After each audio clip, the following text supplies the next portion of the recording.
Good afternoon, students. Today I am going to show you the dissection of the scalp, which is not an easy dissection. Reason being that all the 5 layers of the scalp, which you must have read in your theory lecture, they are fused almost to one another. So to separate them from each other is real difficult. Now the scalp here in the living person extend from the eyebrows. Anteriorly it is from eyebrows and posteriorly it extends from the up to the external occipital protuberance and the superior nuchal line. On the side the scalp will extend up to the superior temporal line, and according to some of the authors it extends right up to the zygomatic arch. So let us see the bony features or bony points first. Here if you see the skull from the front, you can see that this is the superciliary arch over which lies our eyebrows. So this is the anterior extent of the skull. These are the frontal eminences. Here are the parietal eminences, and if we go to see the posterior extent of the skull, we will see that it is extending up to the external occipital protuberance. Starting from the external occipital protuberance, this is the superior nuchal line. See, on either side towards mastoid process going is the superior nuchal line, but there is one more line here, and this is the highest nuchal line. So these are the posterior limit of the scalp. If we see it on the lateral side, the limit of the scalp is the superior temporal line. The front line you can see here, the superior temporal line is extending on lateral. So anteroposterior and lateral extend, and according to some authors, it is extending up to the zygomatic arch. Okay, so these are the bony landmarks here, which you should feel first before giving the skin incision. Now what I am going to do is that I will give a skin incision here into the scalp, starting from mesion, okay, going right up to the external occipital protuberance, this incision, midline incision, and another incision which I will extend from the auricle, one auricle to that of the other auricle, and will reflect the skin into 4 flaps. So for example, if I give this skin incision here from the glabella, my skin incision is going vertically, in the midline up to the external occipital protuberance, which you should feel with the help of your deep pressure with the finger and thumb. And then it is the coronal suture, coronal incision should go from one auricle to that of the other auricle. So I have given the incision. Now what I am going to do is I will reflect this scalp skin into the 4 different flaps. We will again begin with this video once I have reflected this skin into the 4 flaps. Yes, students, after learning the bony landmarks onto the scalp region, we have removed the skin, okay, in the 4 different flaps, giving a cruciate cut here onto the scalp. One section was going from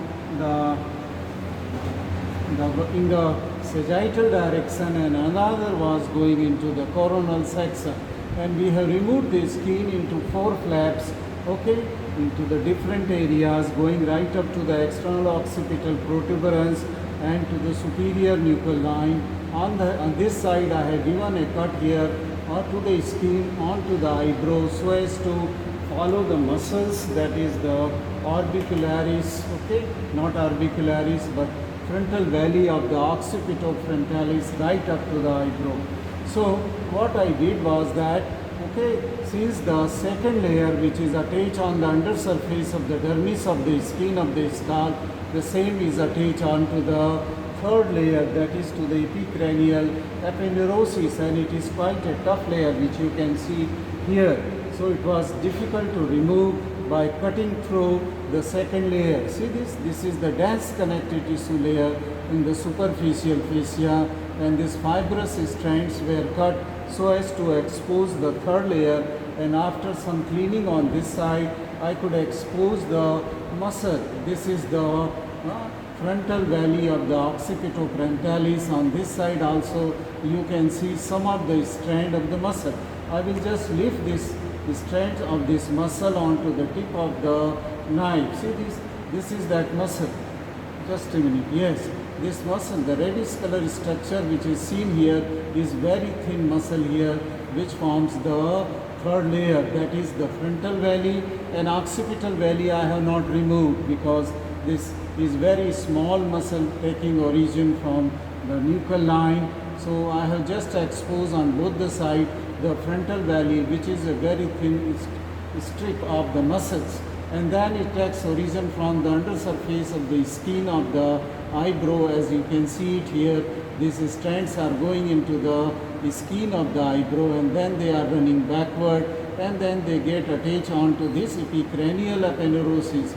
Okay, I will just lift the epicranial aponeurosis. You can see I have cleaned the superior surface of this epicranial aponeurosis here, and I will just put my forceps here in the epicranium, beneath the you can see that space beneath this is epicranial aponeurosis, and I will try to put the forceps, and this, then I will just lift it and will show you the fourth layer, okay, and that is the loose areolar. That means our forceps is going into the fourth. You can see that this is the strong epicranial aponeurosis, which is the common tendon for the muscle, that is the frontal valley, and the occipital, which I have not exposed. I have just removed the superficial fascia, the dense connective tissue of the second layer, but I have really not gone and following this epicranial aponeurosis till that of the nuchal line, okay, nuchal line. But you can very well feel here with this my forceps is in the fourth layer, that is of the loose areolar connective tissue, beneath that of the muscle and beneath the epicranial aponeurosis. I will give a cut into this epicranial aponeurosis so as to go into the fourth layer, which is of the loose areolar tissue layer. Okay, that is a potential space here between the fifth and the third layer. Between the fifth layer is of the epicranium. Okay, right here, see this, how thick is this? This aponeurotic seed, okay? And then this space is here, which was here. This space is that of the loose areolar tissue. I can remove this aponeurosis by just putting the finger here, and this, you can see some of the loose areolar tissue here, which is filling this gap. Can you see here?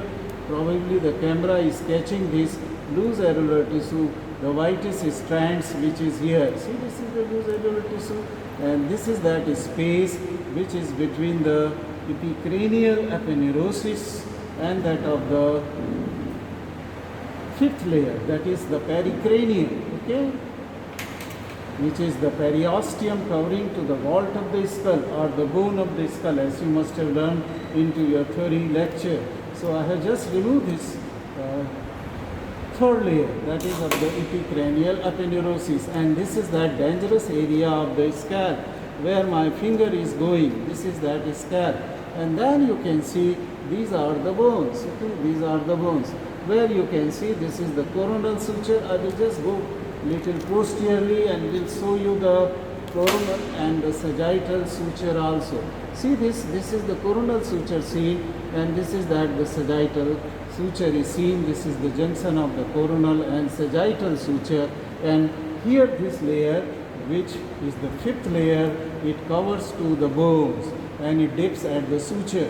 And if I will put my tip of the knife, I can go deep to that of the this layer. See this layer is that of the periosteum, which is called as the pericranium here, and this layer is that of the fifth layer, which is nothing but the periosteum of the bones, which forms the vault of the skull. See this, my forceps, you can, or the knife, you can see moving between the fifth layer and the bone. That means directly beneath is the bone is there. So these are the 5 layers of the scalp which I could show you. The first layer is that of the skin, After skin, see this very dense connective tissue, second layer. Then you see the muscles, the frontal belly, occipital belly I have not dissected, and this frontal belly gets inserted onto this epicranial aponeurosis which I have cut. This was the epicranial aponeurosis which we have removed, and this is that the loose areolar tissue extending throughout the, I mean to say, circumference of that of the boundaries of the scalp. And then this was the fifth layer where I had passed the knife, okay, just to separate this, okay. And this is the fifth layer, and deep to it, if I will cut this periosteum, then you can see the superior surface of the bone.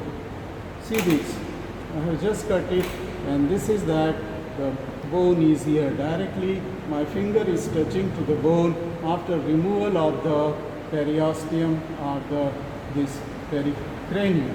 This is called as pericranium.